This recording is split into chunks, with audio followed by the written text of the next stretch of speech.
The sound of the ground attack on Gaza rumbled back across the border all night. It is another escalation in the crisis, vital, Israel says, to protect its people, but certain to heat up the entire Middle East even more than the last week of airstrikes. The weight of a modern army with substantial air support is now bearing down on Hamas and on the people of Gaza. Israel says it seized open ground. But the evidence from Gaza's hospitals is that civilians are still being wounded and killed. The hospitals were overwhelmed before the ground attack started. Shells hit a market today, causing even more fear.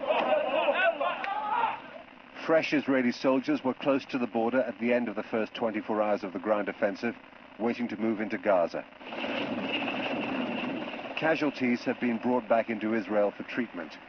Hamas is still threatening to turn Gaza into a graveyard for the Israeli army.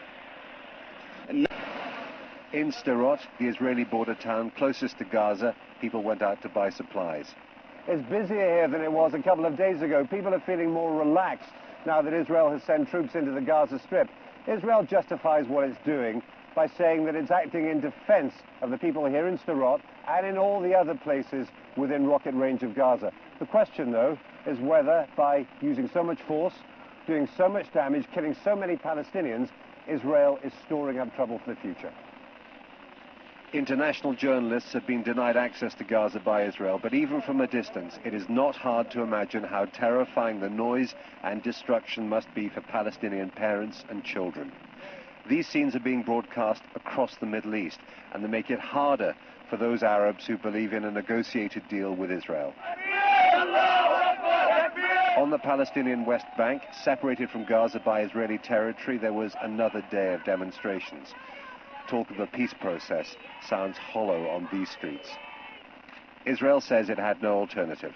In a responsible and determined state, it's not acceptable that citizens are under attack and for a powerful army not to protect them.